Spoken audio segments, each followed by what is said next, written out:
আমি হিন্দু ছিলাম। আমার বাবা শৈলাস দাস, দেশের বাড়ি নেত্রকোনা। আমি সপরিবারে, আমার 2 ছেলে 2 মেয়ে এবং আমার পরিবার জনারানী সহ আমি ছিলাম শ্রী সুমন দাস।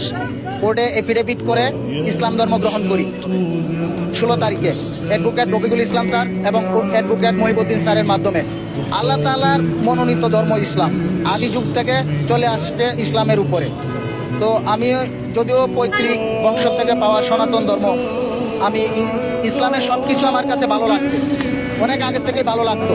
যার জন্য আমার 2 ছেলে ঢাকায় পড়াশোনা করে, একজন কলেজে শৈবাল দাস, তিনিও এখন নাম পরিবর্তন করে হয়ে যান জুলফিকার। আরেকজন আছেন ছোট, ক্লাস 9-এ পড়াশোনা করে, সেও নাম পরিবর্তন করে, এখন তার নাম রাখা হয়েছে আরমান।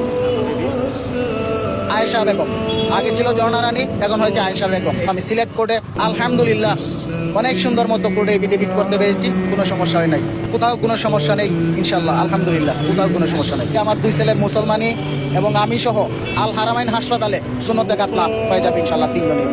يا مرحبا